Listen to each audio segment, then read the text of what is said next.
Hello and welcome to Dommed Podcast. We are your hosts, Mistress Gemma and Goddess Seraphyna. Together, we will reveal the art and lifestyle of all things BDSM, kink, and FemDom, sharing our musings and exploring the nuances of the taboo. Thank you for joining. Are you ready to be dommed? Cheers to dessert. To dessert. And communion. Ooh. You were mentioning religion and the other, and the main Fantasies. course. Yes. I think that's a hot topic. I do believe. I am interested because I also really am fascinated by religion and the taboo around that. Tell me a bit about your childhood, and you were mentioning religion was a big part of it. Yeah, so in my early years, my father was Catholic, my mom converted, and it wasn't too much a part of our life, that much, until I'd say around 6 or 7, there was a big shift. And Catholic school began, and the belief systems were very imprinted upon me. One being the presence of God at all times. Yeah. I think it kind The of omnipresence. Yes. Always in the forefront. Yeah. Yes. It shifted from Santa to God. And that belief that I had of God is always watching, God is always listening. He can hear every single thought that you have. Oh, I do like that, though. I do like to tell my submissives that I could hear them thinking. And in fact, I think I can. I believe you can too. And it's funny because when there's that deep connection that you have with your sub, I think it gets to a space of maybe it's pattern recognition. Yeah. Or observing. I think for me, it's observing the congruencies and incongruencies between their words and actions and their reactions. And so I like to pick that apart. But we digress from religion. But we also don't, because there are so many parallels between religion and kink, at least dominance and submission for sure. I grew up Christian, but my parents never really practiced. Maybe they'd send us to Christian Bible camp during the summer, but then I started going to a private school in middle school, so around 11, and it was actually my choice to want to go to church and to Bible school. I think I found it as a way to socialize, or an attempt to, at least. And yeah, I mean, there was just so many questions around religion for me and the questioning of that. yes. And certainly the rules and protocols around that, and how I've kind of adopted some of those things into me being a dominatrix. Yeah. Did you feel the presence of God when having that, or was that present? Because for myself, and what I see really being implemented when doming is that level of a presence without my physical presence there. Oh, for sure. The always watching. Yes, of course. It's getting in, like burrowing myself into their mind. And I actually have a mantra that I have my subs memorize. Let's hear it, please. Oh, no. I don't give that away for free. Oh, yes. Special words. You have to earn only. it. You have to earn it too. Yes, it's not of something course. I give to every submissive. It's if I feel like their devotion is something that I am seeking or want or desire. But yeah, the parallel between dominant and God, right? At least we're going to speak in Christianity and Catholicism aspect of it. It's this like almost blind following, or this assumption that you're going to follow your dominant. You're going to follow God. And it's this all-powerful being Yes. that you're submitting to. Yes. And I think that, I think what's really specific about religion itself is that it's not only the presence of this all-knowing being, but there is a list in which you are supposed to act, the way in which you're supposed to present.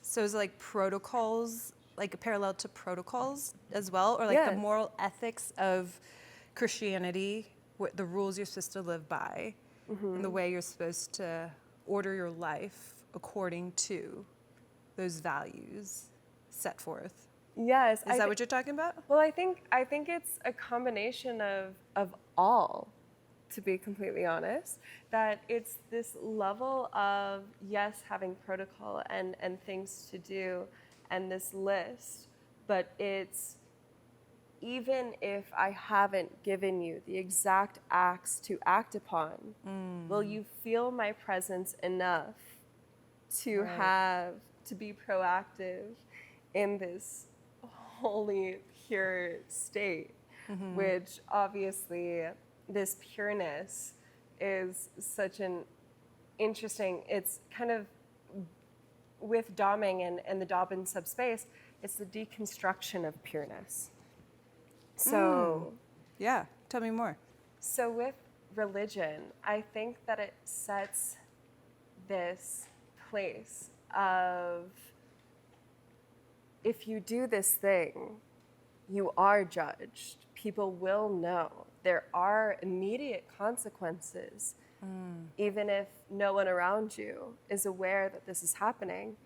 That I think that the same thing happens in that Domme and subspace, but instead of we know, or I know this is happening and this is bad, there's, I know this is happening and I'm intrigued. I want you to explore more. I want you to feel safe enough to lean in. That part of yourself that you're so shameful of, that you have so much guilt around. Let's unlock that. And so it's a bit of a liberation. Completely. Paradoxical liberation from what Christianity is imposing. Completely. Catholicism. But kind of with the same structure. Yes. Adopting that structure, but using it in a manner that creates a different outcome. Yes. It's the Okay. complete switch. It's funny because it's implementing the same exact experience, yet deconstructing it at the end.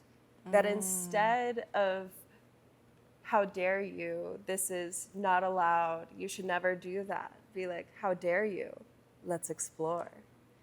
That let's deconstruct, let's liberate. And I think that there's something really beautiful. Yeah, and that makes me think of like the parallels of oneness. Yes. The oneness that a submissive will feel with the Dom in submitting and devoting and surrendering, and the oneness we're supposed to feel with God.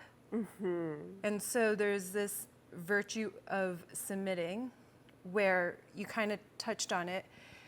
The goal, I think, in spirituality is to find that liberation within that spirituality, right?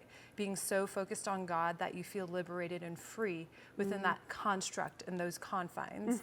And to me, it's similar in a DS dynamic where we're kind of creating the structure and these boundaries of which we are going to play within, determined by the dominant, so that the sub can feel liberated and free and self-expressed and wholly themselves, right? Yes, completely. And so there is this communion between the dom and sub, or with God, let's say, this higher power. And then there's also the devotion and worship aspect that is desired from the submissive, as well as self-sacrifice. I mean, Jesus was the ultimate sacrifice, right? Yes. For us, quote unquote.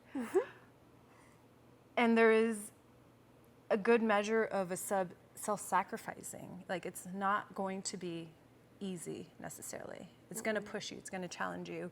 You're going to have to be uncomfortable, and you're going to have to be in service to your Dom.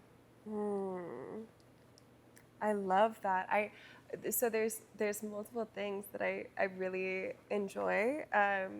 One, I'd love to talk about the communion aspect and the being gifted a part of God, but also being gifted a part, like my presence is such a gift.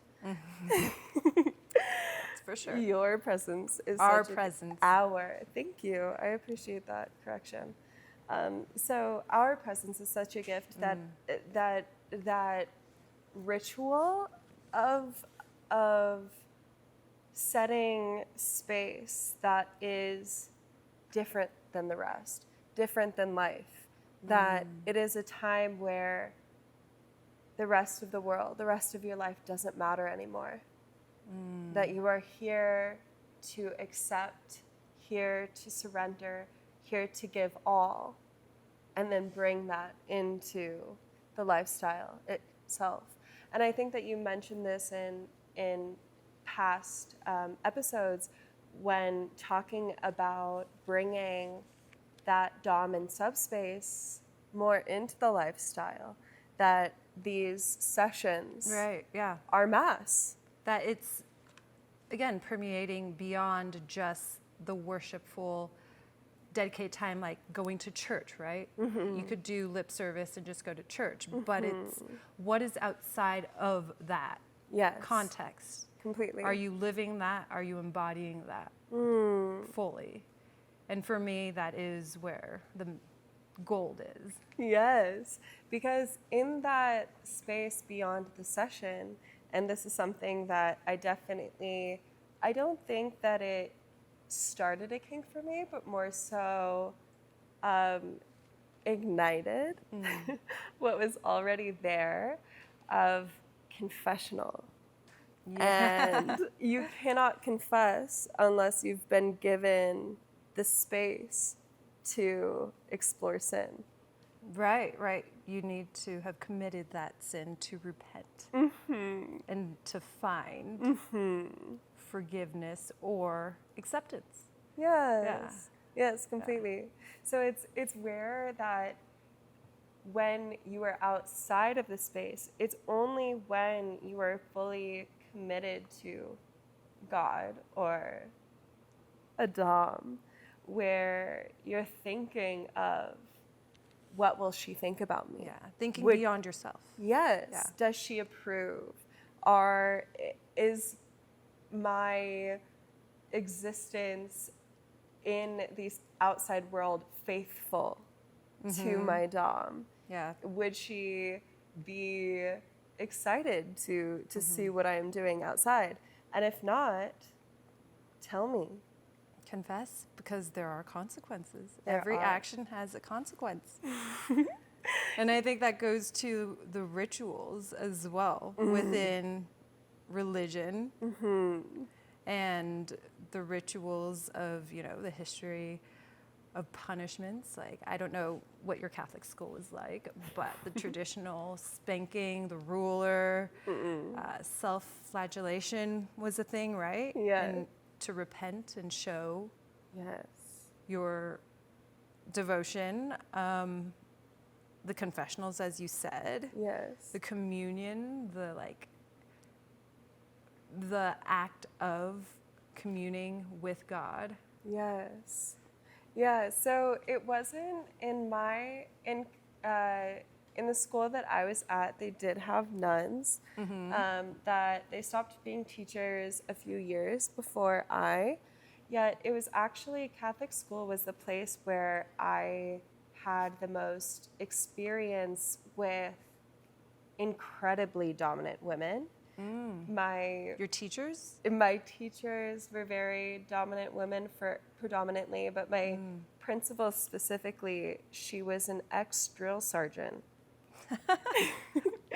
And she definitely used a lot of her experience in the day-to-day, and where it was a sort of presence. Well, it was, as a child, terrifying.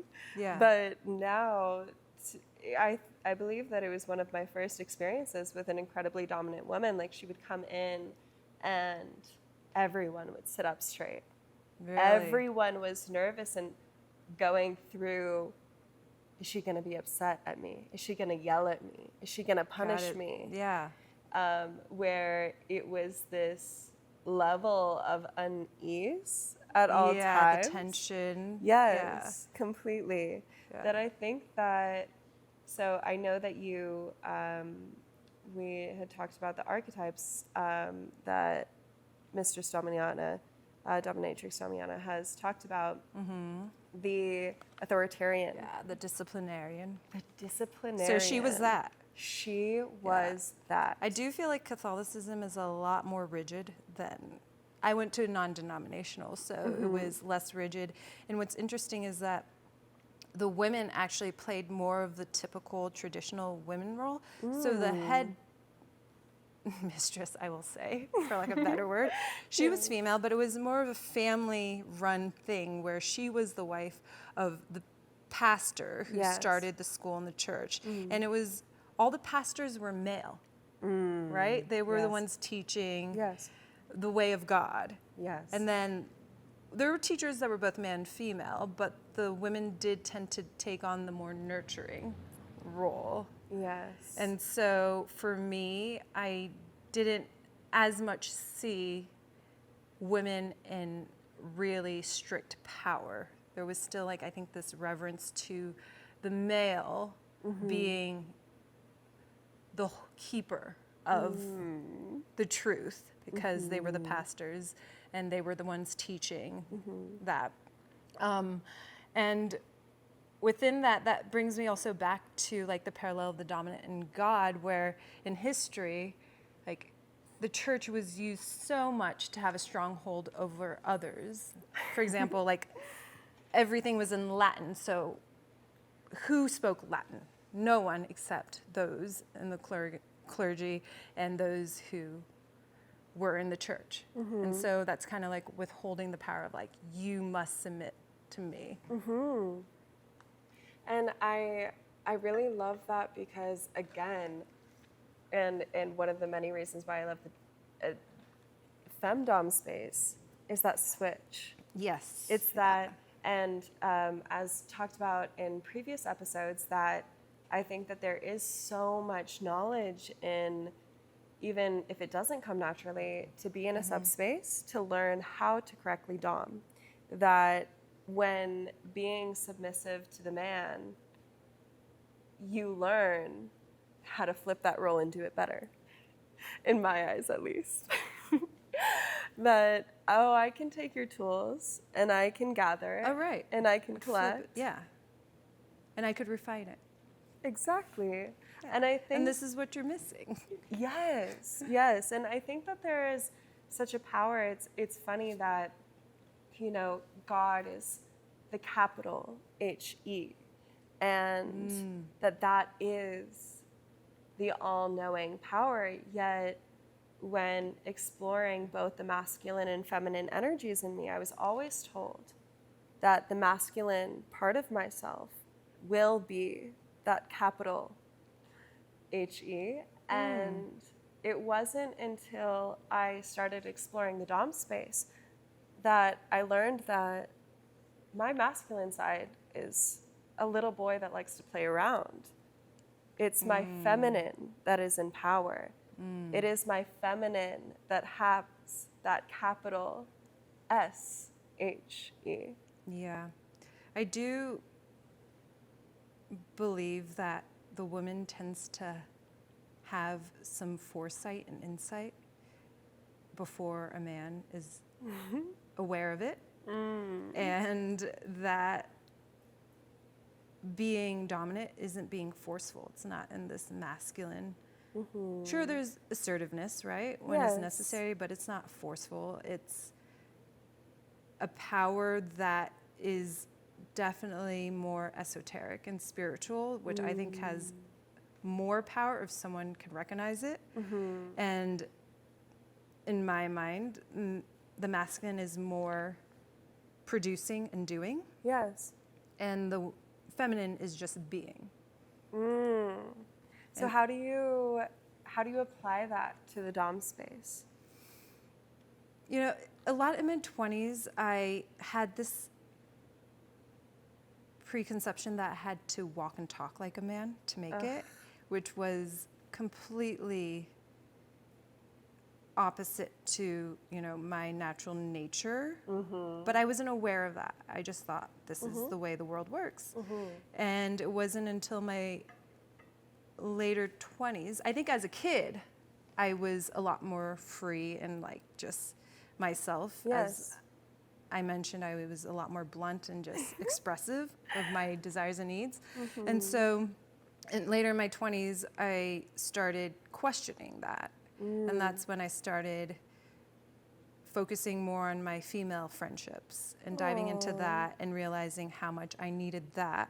And so within my practice, allowing myself to actually just fully be more in the feminine has been more powerful because, I mean, majority of my subs are male. Or they identify as he and him. And so I think that's what also they're coming to us for. It's like we are so lacking this in society. That we're coming here to give over the power to the feminine. And so being able to tap into that has been so powerful, has been so transformative. I feel more myself than I ever been. And also, being a dominatrix doesn't mean that I want my subs to be less masculine or less of a man. In fact, I want them to be more of a man. But being more of a man, yes, is also providing and protecting, but that's also being vulnerable and in tuned to themselves. And I think that's a big thing that I try to seek and foster with my subs. You know, it's really interesting because in this exploration and also in my life as a queer person, I realized that I can provide in the feminine, that it doesn't need to be the masculine, and that I can have these qualities that we're told a man has. And I feel like I actually foster a lot of these masculine qualities of being the provider, being the protector, in actually my feminine. That the masculine part of myself is not the provider at all.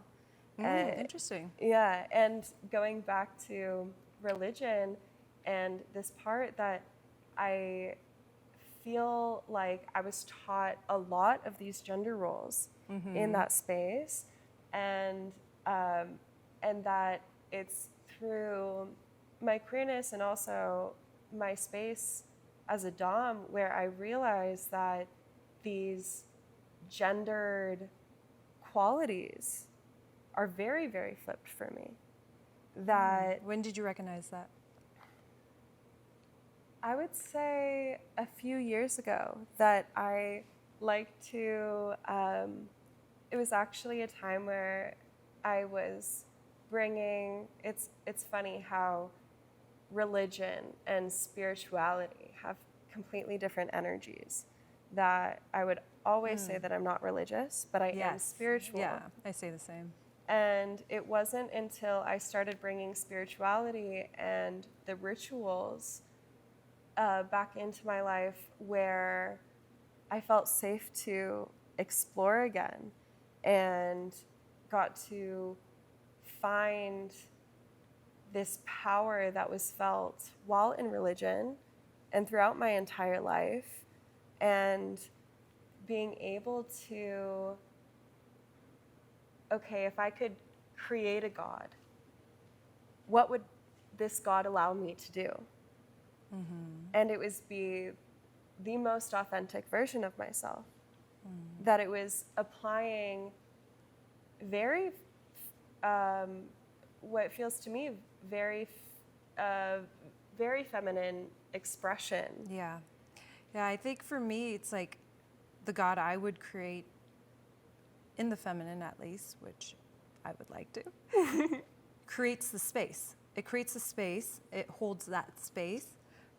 But then whoever's within it is allowed to create whatever they desire. And I am there to help foster and facilitate and guide. Yes. So, if you were a God If I were a God, oof. that would love to be worshipped. I mean, I do love to be worshipped. Yes. And this God-like state of yourself that loves to be worshipped. What would you want from that sub to submit, to show that devotion? It would certainly be them laying themselves before me. You know, I would provide a space without judgment, but in turn, I do want devotion to the highest extent where, you know, they are thinking of me at every decision point. They are thinking, would this make her proud? Would this benefit her? Would that benefit me? So I think also in parallel to religion is this idea of self-development, right? Yeah. Spirituality, self-development. And so for a lot of my subs, I've gotten them on diet plans. I've gotten them to go to therapy. I've kept them accountable for certain things. I want to see them be better. I want to grow with them. And I want for us to both excel. And this is kind of going back to the fantasy, like what I ultimately see is like their life's fully devoted to me to the extent that I've had a sub write me into his will. I'm on his life insurance. I mean, like to me, that's like devotion to the highest extent. Like they're thinking of me in the long term and in the greater picture of their lives. Yeah. It's, I'm glad that my eyes are covered because I started to tear up. Oh, why are you glad? I think it's beautiful to cry. I love tears. Oh my goodness. But yes, I'm in my Dom space. I don't. Oh, Doms don't cry? Do Doms cry? I think Doms are whatever we want to be at any given moment, and we're worshipped for that. Yes, and we're allowed to feel, and I think that is a huge misconception that I want to dispel, absolutely, is that we're not human, that we don't have feelings, that we don't have the same challenges that everyone else has. And for me, a sub has to recognize that, and they have to be proactive, they have to support me emotionally, mentally, physically, just as they would want from me. Yes. Yeah, I appreciate that. I think that I definitely do feel a lot. And I think that that is actually very, very, very helpful.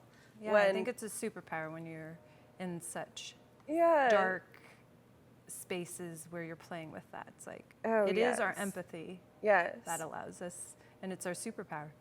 Well, I feel what they feel.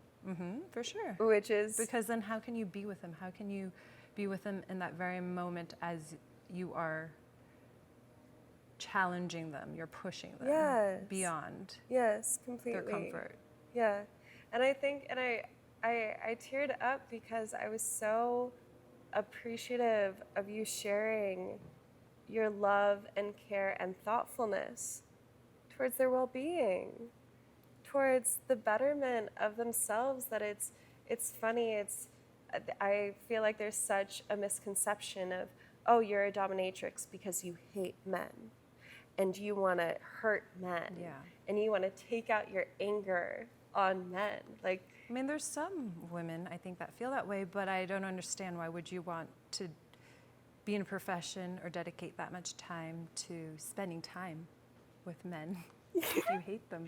Yes, and I think that I think there's something quite kind and loving as being the object in which I can release this energy onto, but it's because they care about me and they know that I care about them enough to know their limits, push a little bit further, because why not